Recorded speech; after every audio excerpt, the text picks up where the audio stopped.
made mistakes when I was younger. And when I was 20, every single time I blew a live account, it was with this mentality of, okay, I got to make it all happen today. And usually it would be on the heels of something like the morning move where I missed it. And I'm thinking to myself, oh man, it's gonna really go further. And then I would get in chasing it. And then a small little move. And I'm talking such an insignificant, minor fluctuation go against me just a little bit. And I would come unraveled. Like it didn't even come close to a stop loss. Didn't even come near it. But because I was poorly positioned, my entry sucked because I chased it. I'm driving around trying to fill up these vending machines. 20 years old. I'm hot. My air conditioner doesn't work in the truck. I had every possible disadvantage going on. Like, I don't think anybody could have ever done what I was trying to do, ever. But in my mind, as a 20-year-old, because I understand you guys that are 20, you think your shit doesn't stink. You think you're going to be the one. I'm telling you, you're going to be just like everybody else. And I was just like everybody else when I was 20. This is what happens when your parents and your uncles that are older than you, and they tell you, yeah, okay, we listen to your bullshit. You're going to do something. You're going to do that. You're going to do that. We know, just like we felt that same shit when we were younger. Wait till you really try to do that stuff. And you'll learn. Then you get wisdom. I'm not saying you're going to fail, but you think you're going to be different. And I thought I was going to be different too. I'm different. I'm built different, but it took a long time to get here. And a lot of adversity and a lot of lost money. A lot of you would have quit way beyond not beyond, but way before the things I put myself through. I'm not trying to lift myself up. I'm just saying I just wasn't going to quit. I wasn't quitting. And a lot of folks at 20 years old aren't going to put up with adversities that this industry is going to put on them unless they're taught to view things correctly. And one of the things that always is the case with blowing accounts, you're forcing your hand in such a small little interval of time. It might not be just that one day. It might be in a series of 2 days or 3 days or that trading week, because you're not fucking closing this week with a loss. You're going to come back because you all love Rocky. You got the Rocky theme going on. You're down 65% because you didn't fucking listen. You didn't use a stop loss. You're trying to do everything in the world, adding more indicators, changing the settings, checking YouTube. Who's doing what right now? Oh shit, he's doing that in the euro dollar. Let me go over here and do that. You're all trying to do something like it's going to be the magic, ingredients to everything. And you blow your account because you're pushing all of your career. Your whole career now is in the next few decisions. And guess what? You're actually shocked when the result of those decisions amounts to, yes, your career is dusted. You blew another account because you're trying to do something that is impossible. You're putting something on yourself as a trader, as a speculator, and you're trying to insist upon you being perfect in all circumstances that you're in right now. The market's going to be perfectly in sync with you, and you're going to be in sync with it. It's not going to have zero drawdown. You're not going to have any anxiety, and you're going to get the maximum out of the move after you've missed the initial move, or after you have taken trades that have caused drawdown. Some of these things are painfully recognizable. These are the things you like to ignore and pretend they never happened, but you have to endure them, embrace them, and learn from them. That's how I got where I am today. I didn't run from that stuff. I journaled it, I read it, I lived it, and I said, okay, what am I doing? Every time I blew an account in 20, what the fuck do I got to do to fix this? And I found that it was me doing like today, you're probably thinking about the marketplace. And for those that have maybe went in and chased price and got hurt, this means something to you. It resonates with you. Or maybe today you didn't do something, but maybe because I told you I wasn't doing anything and I'm done, that was an encouragement for you to say, you know what, if ICT's not doing it, I sure is fucking touching it. Well, that's good. I'm glad you listened. If I'm not doing something, that's one of the best things for you to copycat. But you're going to see folks come up behind the scenes. They weren't there calling the move. They weren't there saying, I'm doing this, here's my entry, here's my stop, here's my target. They're going to come back after the fact and say, oh, you didn't do anything. Oh, you're silly. Oh, ICT doesn't have a trade. But we were nowhere to be found when it was hot and heavy and we could have done something to prove we knew what the fuck we were doing. See, there's all kinds of armchair quarterbacks. They're all going to come in after the fact. And don't let that stuff bother you. Because, again, these are the same people. They're always going to come after the fact. They're always going to show you screenshots of something that they had 15 examples of running, but they're going to share it after the fact. Say, here's the trade I was in.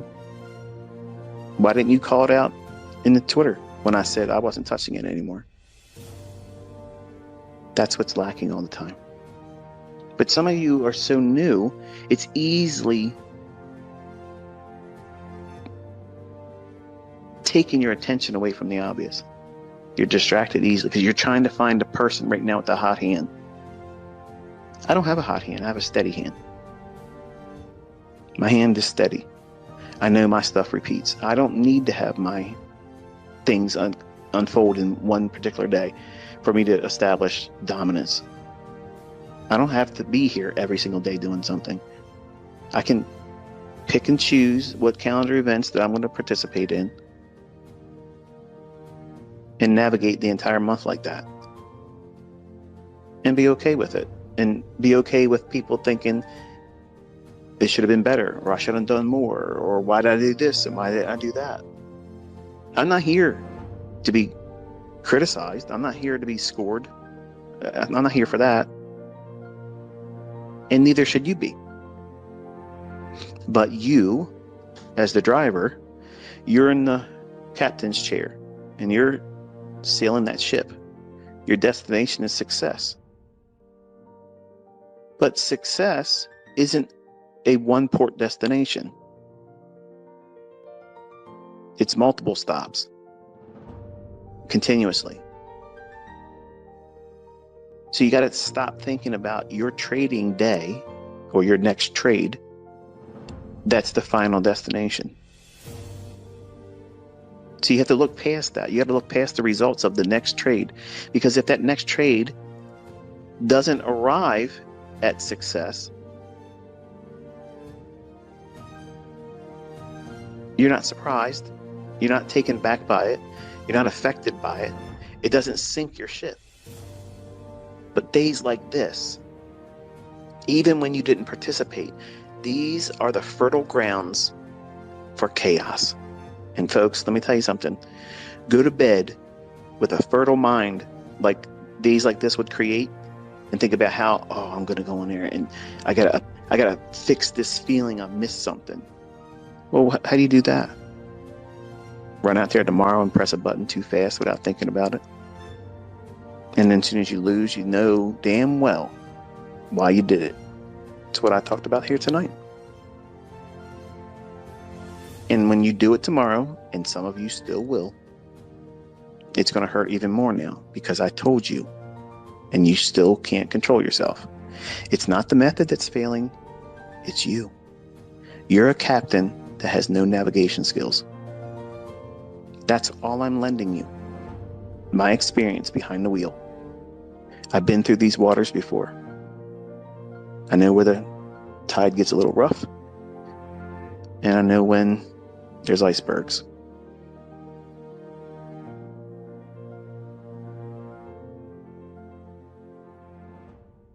Just don't go out there tomorrow trying to prove yourself. Just relax, go slow. You have plenty of opportunities ahead of you. We have plenty of week left. We have plenty of month left. The fall is just about to start. Like these are the times when the market gets really nice. And don't let this one day trick you into thinking this is the entire move. There's nothing else after this. That's not true. So you just got to relax. When it took off this morning, I turned to my son and he had like bug eyes. Just sitting there like really big eyes. I said, look how fast that thing moved. Like a deer in headlights, just staring at the chart he was. And I just smiled. I was like, yeah, it moved really quick. He goes, it didn't even give you a chance to do anything, Dad. I was like, I know. But I'm glad I recorded it. I'm glad you got a chance to see it in real time because, again, market replay, that's not the same. You will not see it the same way that it was done live. And there's absolutely no way these crackerjacks out there that pretend that they're sniper entries here and sniper entries there, and they're getting in always at the high ticks on these high impact news events. I'm calling bullshit. Okay? Because believe me, if it was possible, I would have did it.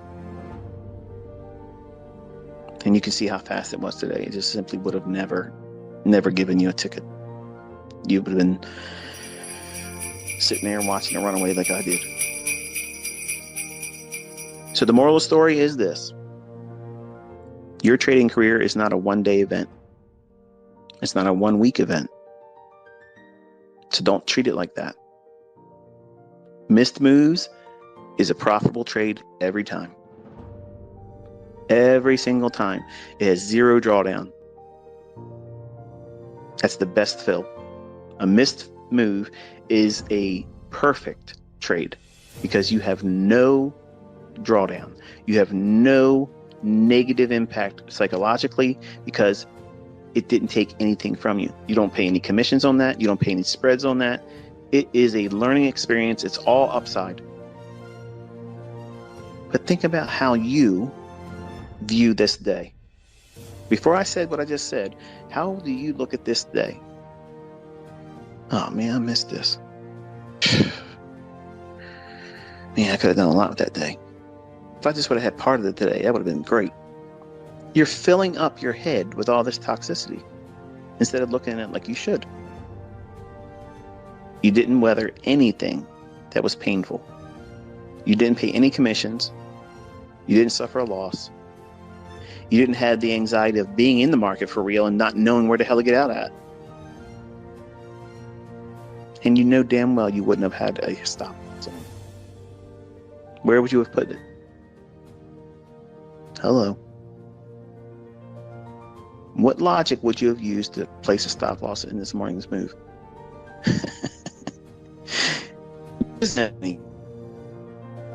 It was just gone. So wherever you would place a stop loss, it would have been wrong. There's no reason to put it wherever you would have tried to put it because it's a move that's been chased. So you never would have put a stop loss on. And that's the reality of it all. You have to be sober and honest with yourself. That's what journals are for. So on a journal entry like today, you should be thinking to yourself, hey, you know what? This was an amazing move. Lots of volatility, speed, ridiculous amounts of speed.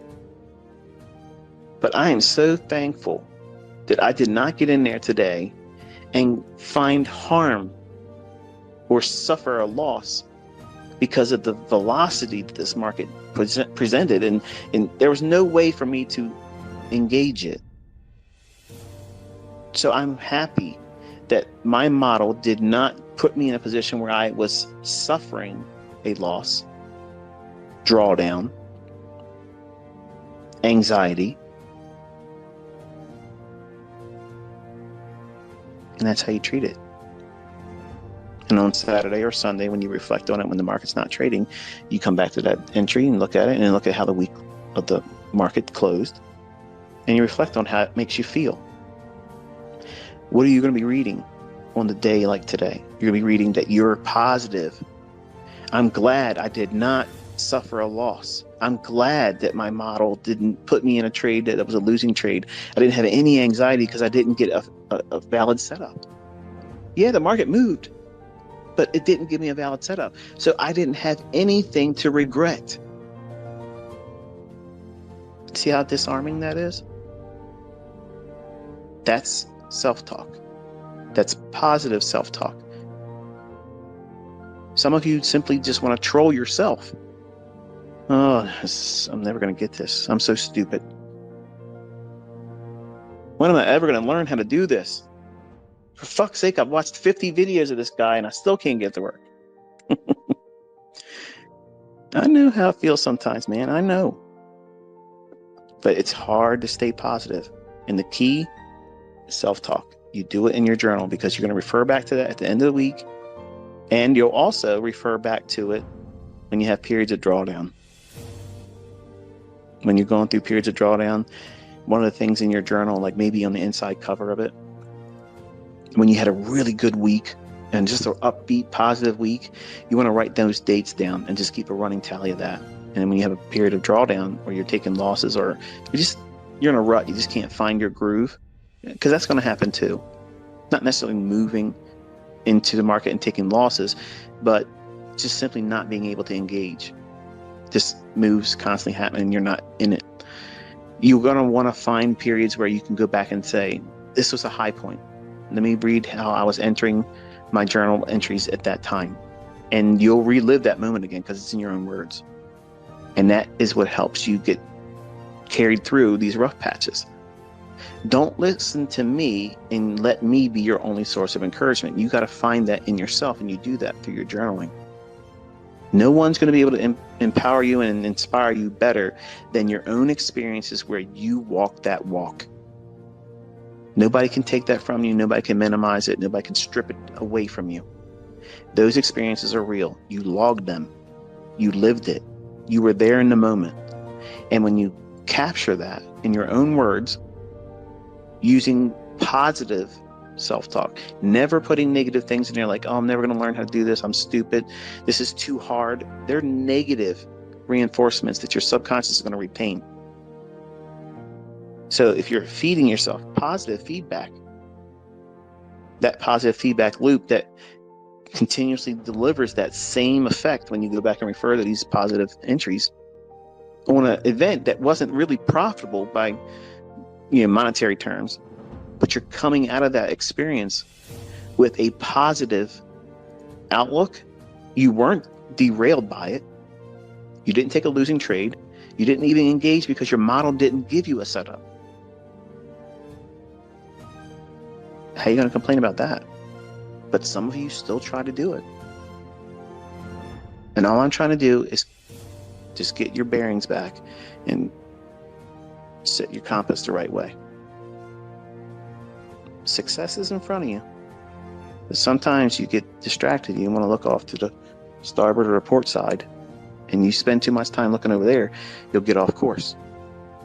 And your journey becomes longer than it needs to be. So hopefully this was a little bit of incitement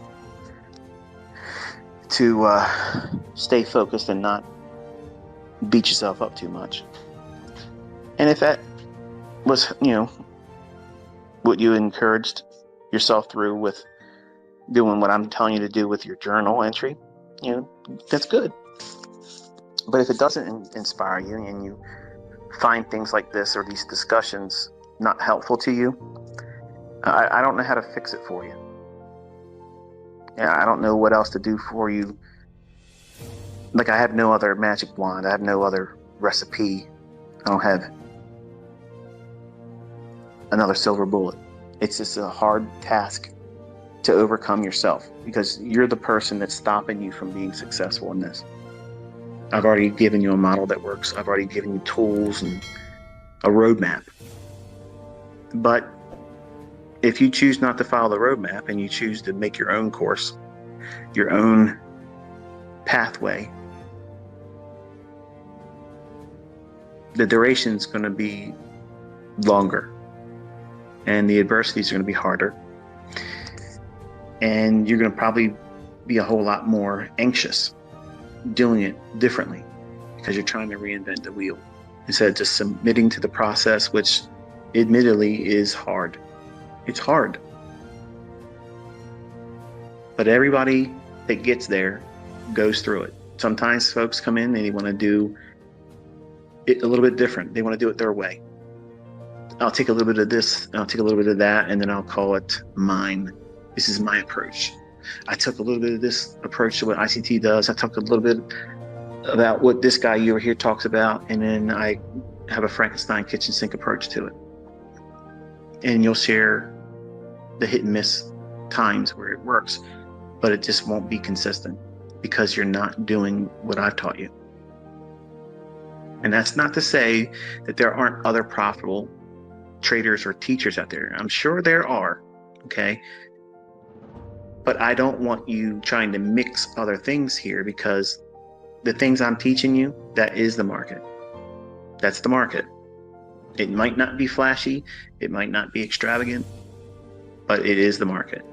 And if you warm up to the idea that boring is the best, let your results be that spice.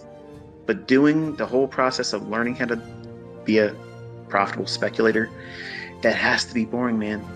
That has to be boring. Because if it's any kind of emotion whatsoever that sends you to a state of euphoria, now I'm not saying it doesn't feel good when you are learning and it pans out in your favor. That's a natural thing. You'll feel good, you'll feel encouraged. But coming into this thinking that you're learning every single day, every aspect of learning how to do this has to be a sugar high, they're the individuals that don't stick with it. I'm honest with you. I'm telling you, everybody that ever dropped out of mentorship, they are the ones that were always chasing Instagram level type stuff. You know, pop sugar. You know, entertain me. Well, go watch a movie. Okay, go read a book or something if you want to be entertained. If you want to learn how to make a lot of fucking money, you just pull up a chair, show up every day, and the rest will take care of itself. Until I talk to you next time, be safe.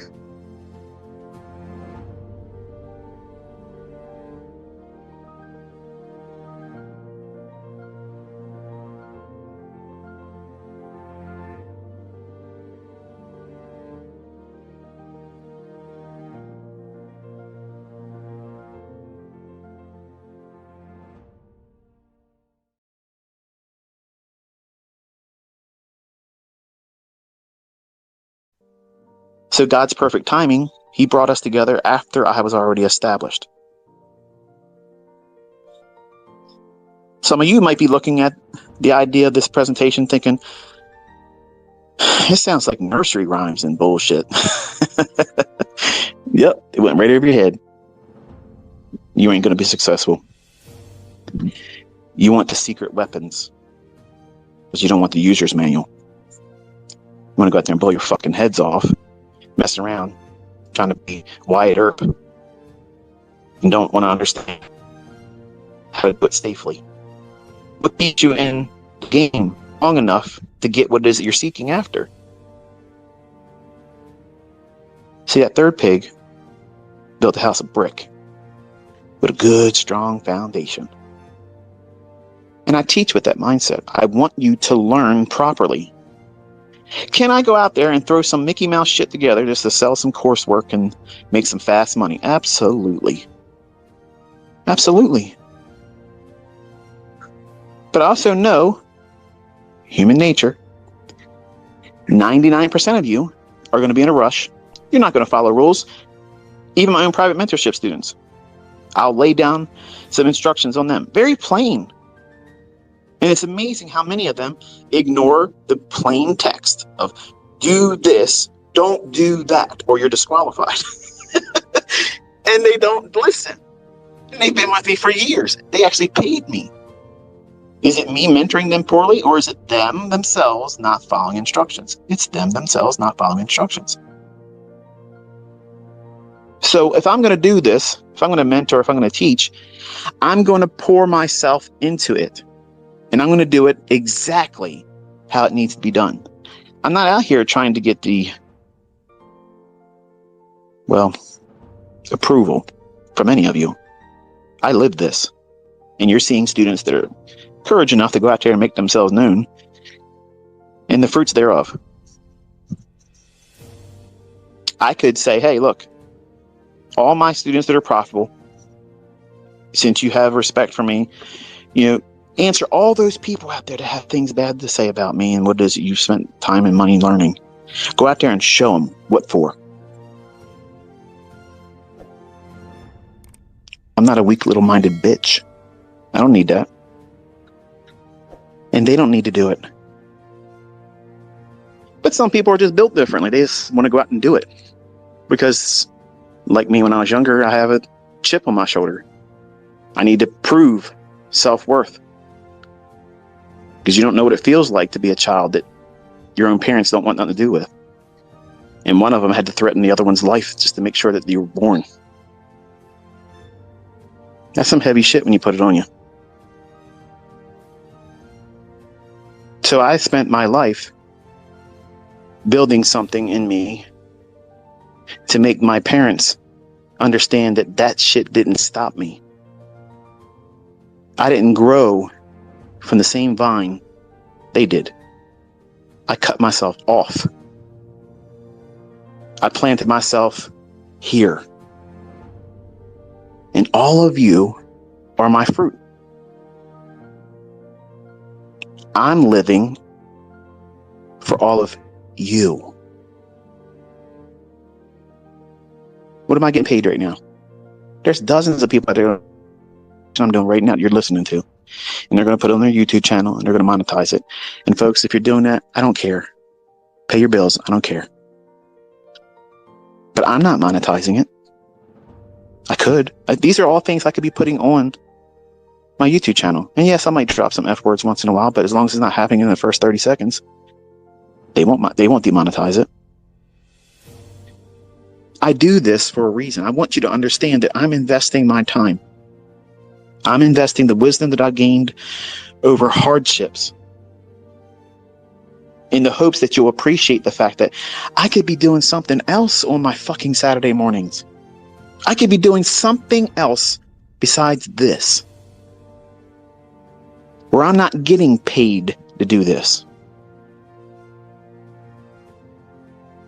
Not getting chump change from YouTube, $25,000, $28,000 a month. You already saw I can do that in a week. Real money.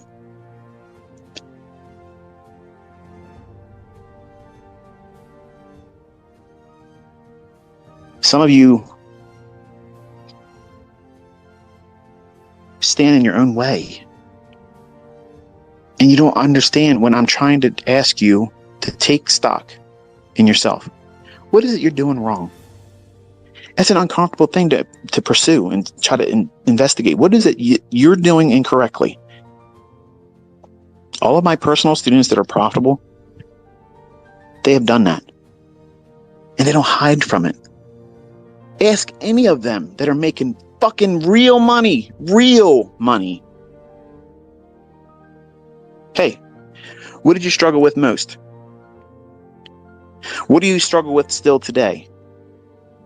What was your greatest learning experience? What are your weaknesses? They're easily answering you what they are. They're not like these fucking misfits online, hiding like they don't have any weaknesses at all.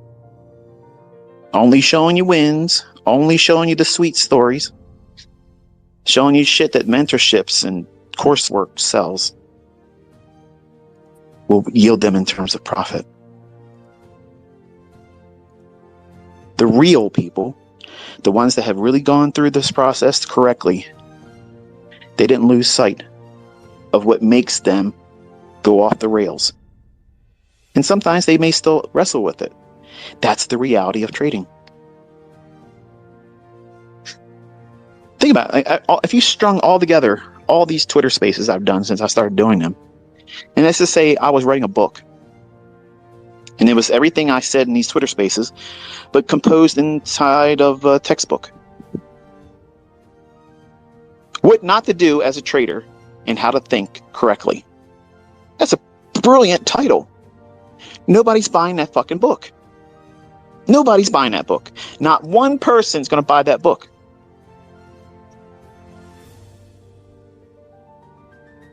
How to learn to trade with a demo account over 12 months. Nobody's buying that fucking course. Nobody's buying that book. Nobody's watching that playlist.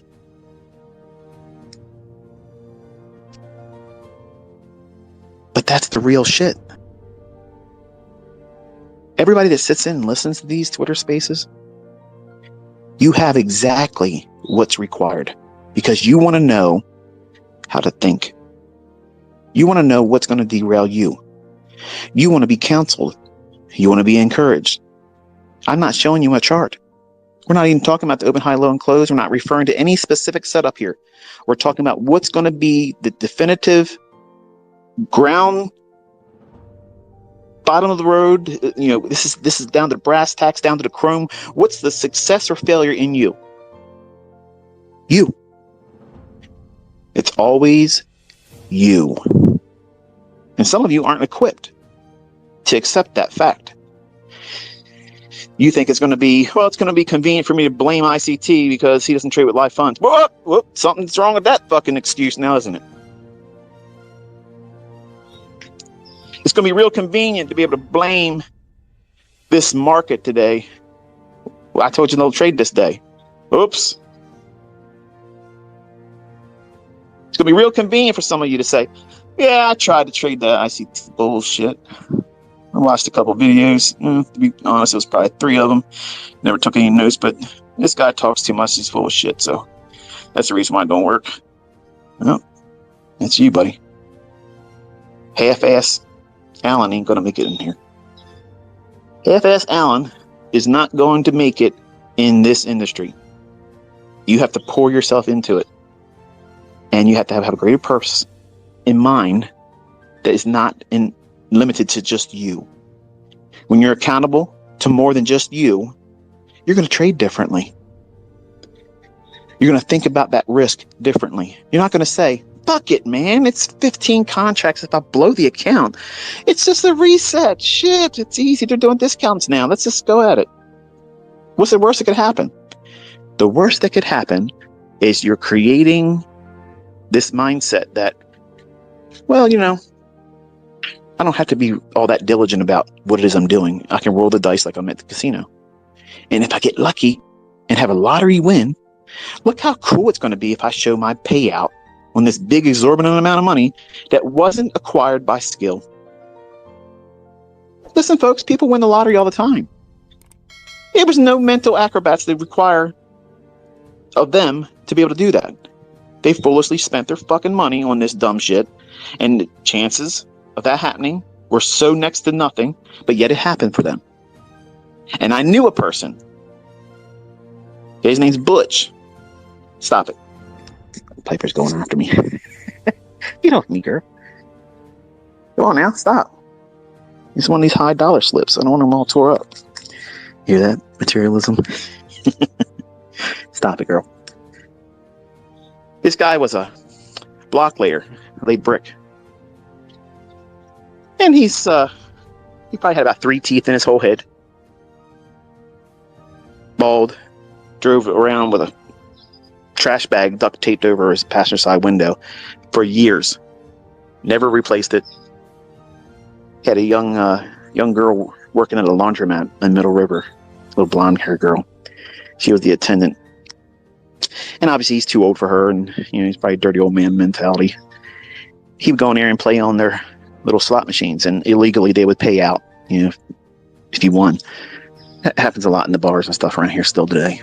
But they got to trust the clientele that's being paid out. And he was one that they could trust that if he did it, he'd get paid out. You're not making much. In fact, he's probably spending more money than he was actually getting out doing it. Long story short, he went up and said, I want to get a scratch off. And the girl that he had the fancy for said, no, Butch. The big gain tonight is $30 million. And took his dollar bill. Instead of buying the scratch off, this young lady processed the fucking winning ticket. And he cussed her. And the very next day, he's on the shoulders of Max Waite, which was his boss, carried around on the news. He's $30 million rich. What the fuck Exactly.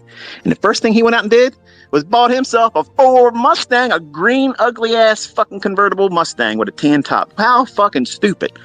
That's new money for you though, folks. Oh shit, I just made $30 million on a lottery win. Let me go out to the dealership, tell them here's the proof I won, because they'll do that. And they gave him the shittiest looking fucking Mustang I've ever seen in my life, and everybody in the neighborhood laughed at him. So what'd he do? He went out and got himself a Corvette convertible, red. I was envious as shit. That was pretty. That was pretty. That red would look good, and I don't like red. Still, everybody complained and said, dude, what the fuck's wrong with you? You just made $30 million. You're buying that? Just like some of y'all. You made all this money selling mentorship, ICT, and you got these little ass Chevy Corvettes. Where's your big dollar cars? Well, if you know anything about Maryland, the roads around here, you just can't drive these really, really low profile cars without tearing them up. And Chevys, their Corvette, that's my dream car. I was wanting that all my life, and I've been a Corvette man all my life. So he trades his Corvette in and gets himself an orange burst Lamborghini. Ooh, pretty. Pretty fucking wide too, and got it stuck inside the Taco Bell drive-thru. Tore up the fucking rims, had to get pulled out by a wrecker. How about that? New money. New money. You think that's stupid? He traded in once he got his rims fixed. Got a Ferrari. And didn't get the vibe that he was hoping for it. Traded the Ferrari in for the same fucking Lamborghini that he gave up. That he replaced the rims for. Now, what is that? That's Little Pig number 1. Straw house. Chasing shit that means nothing. You know what he ended up doing? Still going in that laundromat. I think he got $13.5 million because he did the cash option. I would have done the annuity. And still bet on that fucking little poker machine that wasn't going to pay him anything. What did he really want? He wanted that girl. And you know what? He got her. Took her to Atlantic City. They stayed up there a couple times. And not to be crude, but he hit it and quit it. I've seen her in recent years. She's a mess. And he's been to Atlantic City. He's been to the local casinos here. And you're probably saying, what the hell does this got to do with anything? This is what some of you are thinking like. And if you get these big payouts, you're going to act just like this guy. He spent and wasted millions of dollars in casinos trying to get more. You're not satisfied with $13.5 million? $13.5 million, friends. Listen, you're set for life. You're done. You're done. If you manage it appropriately, your family can live off of that once you're gone. I'm not aware where he's at today because we're talking about something about 10, 12 years ago. Actually, you know what? My son Caleb is... No, we're talking about something 24 years ago. Man, good grief, time really flew. I don't know where he's at today. I don't know if he has any money left or not, but he's chasing that moment, that feel-good moment. And that's what I was talking about earlier. Thought I lost track, didn't he? No. When you have a win, when you have these success stories, they're fleeting moments. They only last momentarily, and they're gone. They're gone. And you have to go out and try to get something else, something new. Some new candy to share with your friends. But you got to keep the bigger piece for yourself, because greed. But you want everybody in the neighborhood to say, wow, look at Tommy's bike. Shit. I wish I had a bike like that. Wow, look at him, man. He's dressed out. Look at his drip. Shit. His kicks are awesome. I'm going to get a pair of them. I don't care what I got to sell on Hawk. I'm going to get that.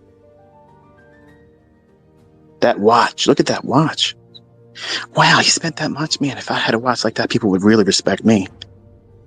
me tell you something, folks. I have watches that cost more than anybody that's an influencer in YouTube finance for Forex or futures. I have watches that cost more than their fucking houses, okay? I don't need to show you that. Who gives a shit about that? They're not good investments. When the shit goes upside down, that watch is going to do nothing for me. Nothing. My Corvettes aren't going to do shit for me. The money in the bank ain't going to do nothing for me.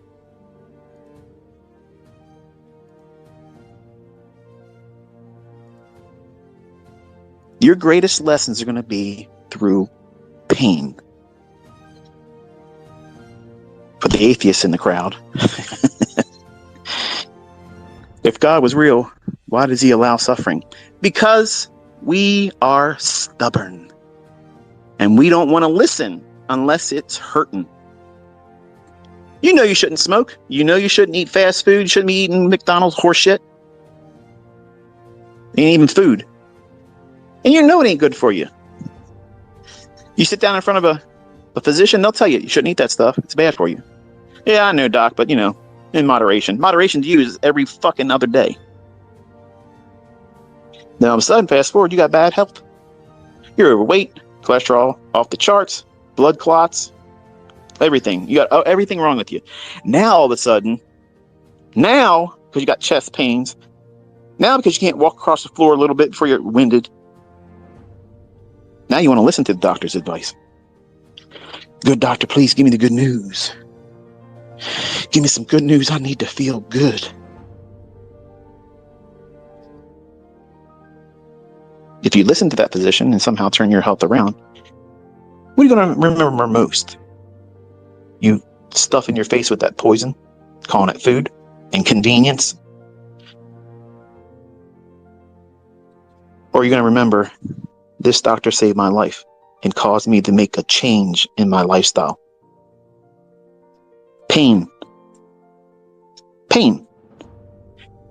Nobody wants to exercise. Nobody wants to change their diet until they have a heart attack. Nobody wants to do things differently. I'll stop drinking and driving if I ever get in an accident. Something bad happens.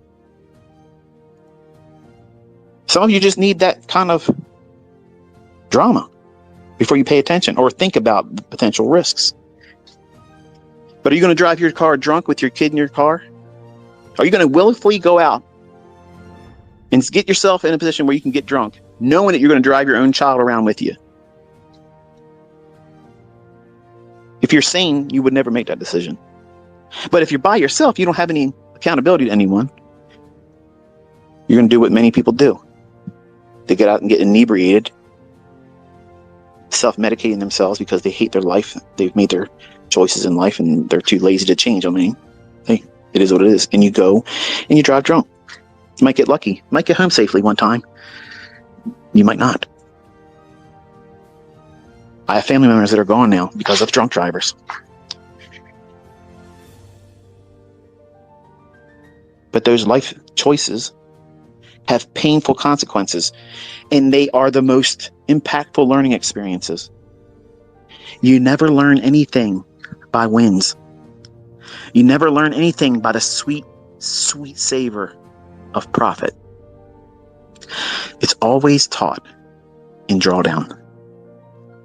It's always learned in loss. That's why suffering is permitted. Spare the rod, spoil the child. Your best learning comes from getting your finger burnt when you touch that pot. Your parent told you, don't touch that, it's hot. What's that mean? Oh, fuck. Yeah, now you know. Now you know. Welcome to fuck around and find out population increased by 1. That's the reason why suffering exists. And you should not be hateful or spiteful when you have losing trades, because there are opportunities for you to improve. You're in drawdown. I counseled someone that sent a tweet. I'm so disgusted with myself. I lost 50% of my account in the last few days trying to do something, this and that and the other thing. Well, what's the rule around here? We don't piss and moan. Pissing and moaning are for failures. You want to be a failure? Do that. Because all your attention, your energy, and time is being devoted to something that's not going to yield any fruit to you at all except for rot.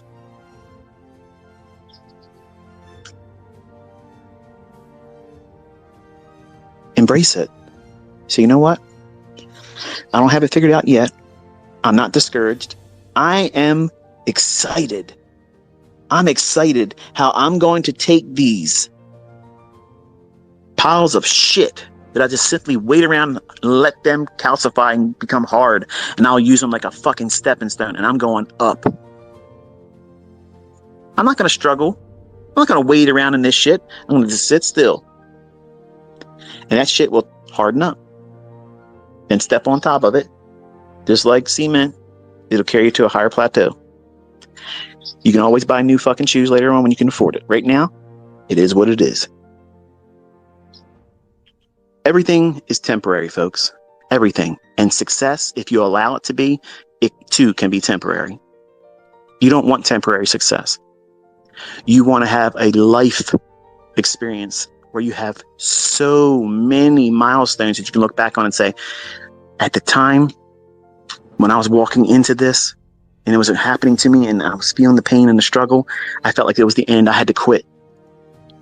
But something inside me said, you know what? This is a learning opportunity. It's just like a bad day at work. You still got bills to fucking pay. Suck it up, Buttercup. You got somebody that's depending on you. You don't have a child? Okay. You do. It's your future self. Are you trading with your future self in mind? Because you probably aren't. You're recklessly gambling. You're trying to do Mickey Mouse shit. And then bitching about, well, you're getting cartoon results. That's what you're doing. You're out here looking at people trying to be icons in the industry, and they're all comic strips. They're comic strips. They're fucking cartoon figures, okay? These people have no wisdom. They have no experience in being successful long term. But they're going to be your source. You're going to draw from them like a well, and the water's tainted. They're lying to you. They're giving you piss poor advice, and they're giving you the image routine, hoping that that'll distract you long enough so you can keep them getting paid. I want to see what you all do. I want to see how you live, whose lives you impact, what you do with it once you're there. I enjoy doing this, but I have the latter part of my life to sit back and observe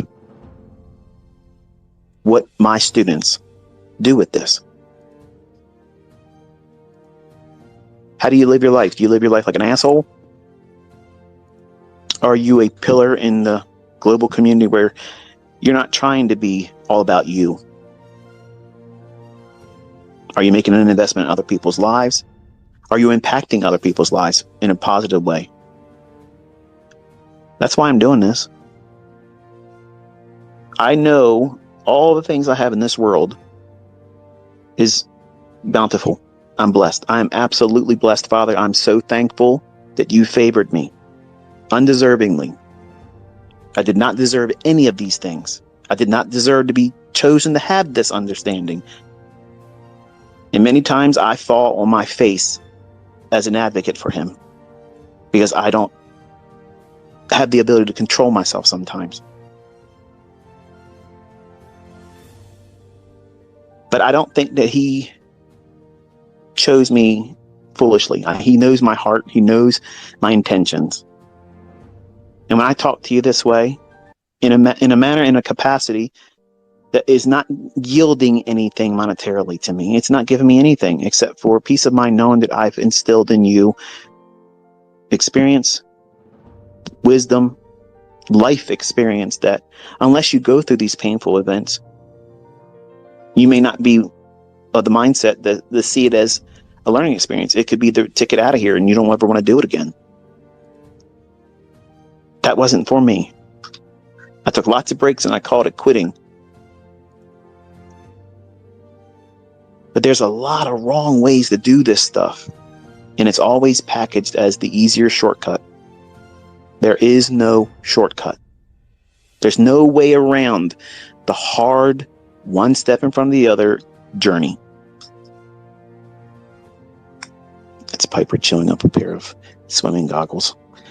My son Cameron's going to be upset about that, but it serves him right. He left them on the ground. I told him to pick them up. Life lessons. He'll remember that now. He paid for it with his money. You're a terrible father. You're letting your dog chew up his thing. Save your parenting advice. I have children that aren't doing what I want them to do. Hardship is a lesson. It's a good taskmaster. He's not going to want for anything, even though he has to go out and buy another pair of goggles. So anyway, there's a lot of wolves out there that are wearing sheep's clothing. They look gentle. They look approachable. I want to go over there and pet that sheep. This person over here, real quiet. The only thing negative to say, they're always positive. Buy my course, buy my bullshit. Are they really what you think they are, or are they a wolf? I don't know. That's for you to determine and decide and experience on your own. Throughout this life, I've been a lamb. I've been one of those little pigs, and I've jumped from one thing to the next. And I live in a house of bricks now. It's rooted in my faith in the Creator, who obviously made this accessible to me, because if he didn't want me to have it, I wouldn't have it. I would fail in front of all of you, and I wouldn't have anybody doing anything with the transferable knowledge that I've made available to all of you. And I know what my reward is, because I live my life through helping all of you. It's not always easy being out here in front of you like this, where I'm unfiltered. Many times, and today's not one of them though, but many times I've cringed at my presentation, and some of you like those the most. I don't like them. They're embarrassments to me. But I did very, very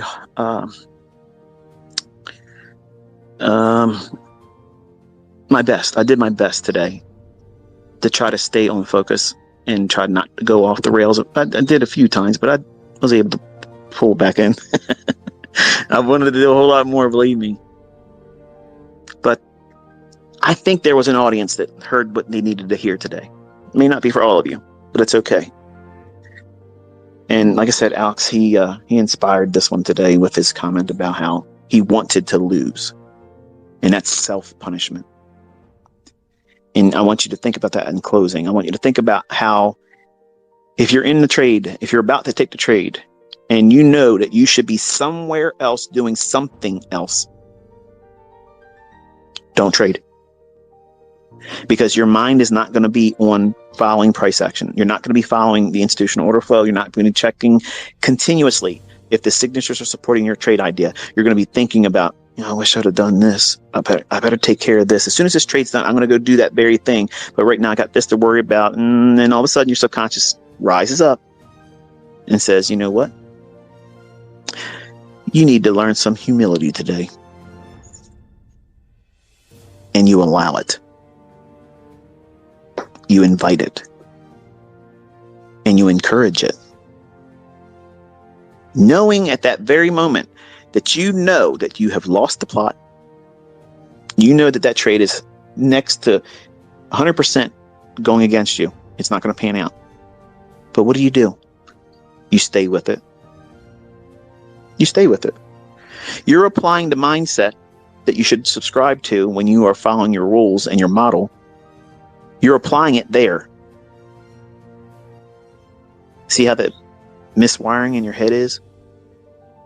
It's self-inflicted. You need to elevate the purpose behind why you're trading a specific model that you trust, that you've seen the fruits of it by backtesting. Does it really exist? Some of you don't believe it. You just hear me say it. And if I say it, then it must be the truth. And I'd always challenge all of you, don't believe what I say.